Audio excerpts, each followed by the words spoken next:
इतने अंतर विरोधों के साथ जो सरकार चल रही है, क्या सांझ है नारायण दत्त तिवारी और मुलायम सिंह यादव में? मैं पूछना चाहती हूँ, क्या सांझ है? आ गए बीजू पटनायक जी, क्या सांझ है आदरणीय बीजू पटनायक जी आप में और जेबी पटनायक में?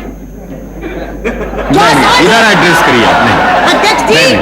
सुषमा जी आप इधर एड्रेस करिए। चारे और खाद के अलावा क्या सांझ है राम लखन सिंह यादव और लालू यादव में? क्या सांझ है ममता बनर्जी और सोमनाथ चटर्जी में?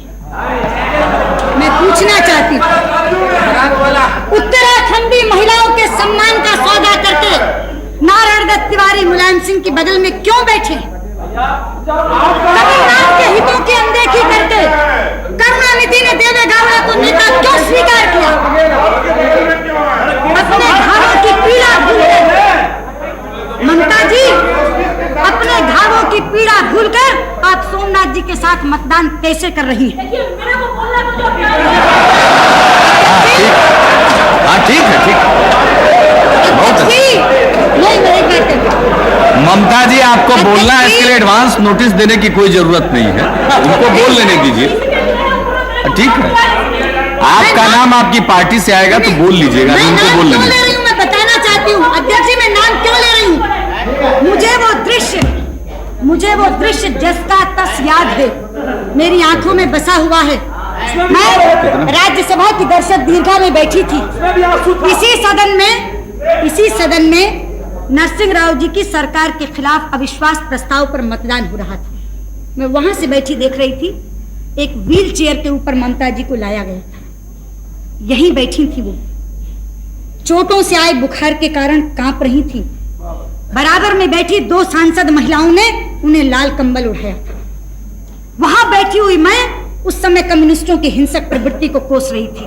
मुझे मालूम है ममता जी के विरोध के स्वर बहुत मुखर होते हैं, लेकिन हम उनके विरोध के अधिकार को मान्यता देते हैं, हम उनके विरोध के अधिकार को स्वीकृति देते हैं, हम उनकी आवाज को गैर करने के लिए उन पर हमला नहीं करते। इसलिए पूछना चाहती हूँ ममता जी से आज, कई सदन में सीपीएम के साथ बैठकर मतदान करेगी और पश्चिम बंगाल में जाकर उनके विरोध की राजनीति करेंगी। ये कैसी सांझ है ममता जी, ये कैसा गठबंधन? अध्यक्ष जी, मैं जिक्र कर रही थी कि केवल व्यक्तियों में अंतर विरोध नहीं है, जो कार्यक्रमों में अंतर विरोध झलकता है वो तो माशाअल्लाह। जब इनका प्रोग्राम आया, मिनिमम प्रोग्राम, मैंने उसको आदि से अंत तक पढ़ा। एक बार मुझे लगा कि कुछ गलत पढ़ा गया, ये हो नहीं सकता। मैंने उसको दोबारा पढ़ा और पढ़ने के तुरंत बाद मेरे मुंह से निकला, वहां भारत के कम्युनिस्ट साथियों, तुमने लेनिन से येल्त्सिन तक का सफर एक ही सप्ताह में पूरा कर लिया। अध्यक्ष जी, कोलिशन के कंस्ट्रेंट्स तो मैं समझ सकती हूँ। कोलिशन के कंस्ट्रेंट्स होते हैं, मजबूरियां होती हैं, कुछ चीजों को बरतरफ रखना पड़ता है, कुछ चीजों में साझेदारी करनी पड़ती है, मगर कोई शीर्षासन करके कलाबाजी खा जाएगा इसकी उम्मीद नहीं।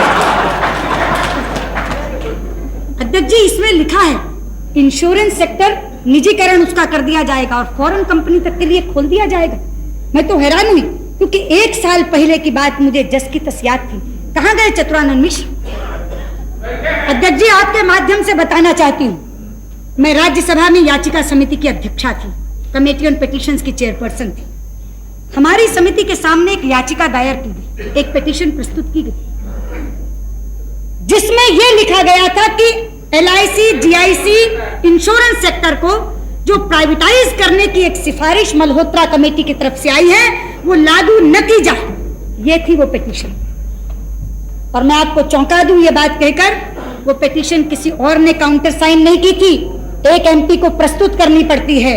ये संयोग है कि चतुरानंद मिश्र राज्यसभा से मेरे साथ लोकसभा में आए हैं, 2-4 दिन में शायद कैबिनेट के मंत्री भी बनने वाले हैं। वो पिटीशन काउंटर साइन की थी चतुरानंद मिश्र ने। और अध्यक्ष जी, मुझे कहा गया था कि अगर ये इंप्लीमेंट कर दी गई रिपोर्ट तो ये पिटीशन इनफेक्चुअस हो जाएगी, इसलिए कम से कम इंटरिम डायरेक्शन गवर्नमेंट को दी जाए कि ये इंप्लीमेंट नहीं हो।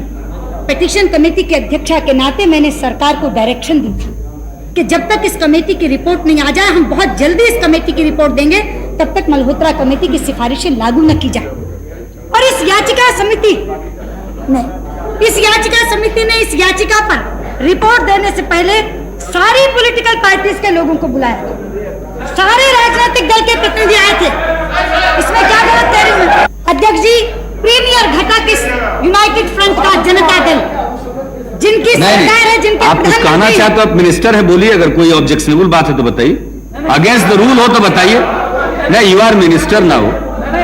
वो रेफर कर रही है एक ऐसे डॉक्यूमेंट को जो हाउस में ले किया जा चुका है, इसमें क्या है? अध्यक्ष जी, प्रोसीडिंग नहीं, उसी को उन्होंने बताया, उस प्रतिवेदन से मैं कोट कर रही चाहूंगी है। What can I do? प्रधानमंत्री तवज्जो दें। नहीं, ये तो आजादी है, ये कोट कर सकते हैं, क्या प्राइम मिनिस्टर जी, नहीं, आप कोई रूल बताइए ना जिससे वो नहीं कोट कर सके, मैं उनको रोक दूंगा। बताइए कोई कानून। प्राइम मिनिस्टर, मैं आपके दल की बात कर रही हूँ। The honourable prime minister, I would like to draw your attention please.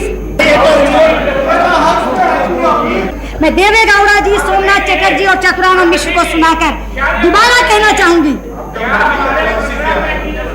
मेरी पार्टी का पॉलिसी था भारतीयों के लिए खोल दो, फॉरेनर्स के लिए मत खोलो, लेकिन आपकी पार्टी का पॉलिसी पढ़कर सुना रही हूँ। नहीं, मैं तो आपके शीर्षासन की बात कर रही हूँ, जो कलाबाजी खाई है सत्ता की अंधी दौड़ में, मैं उसकी बात कर रही हूँ।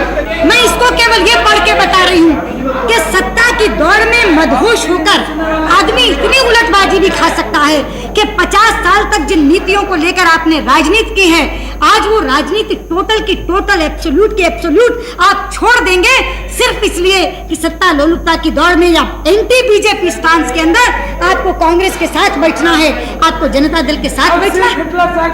इसलिए मैं आपसे कह रही हूँ अध्यक्ष जी, यहाँ सदन में ये छोड़ सकते हैं, लेकिन बाहर जब अपने अपने क्षेत्रों में जाएंगे, इनका कार्यकर्ता इन्हें छोड़ने नहीं देगा और ये अंतर विरोध इस सरकार को गिराने का कारण बनेंगे।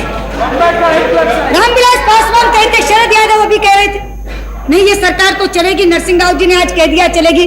अरे भाई, नरसिंह राव तो मौन साधे बैठे हैं, भूमिका निभा रहे हैं ये, और ये शरद पवार की भूमिका नहीं निभा रहे, ये ललिता पवार की भूमिका निभा रहे। मैं भाई शरद यादव से कहना चाहूंगा, Lalita Pawar, What is actionable? If it is her experience about him, why to be? आपका बहुत बहुत धन्यवाद चंद्रशेखर।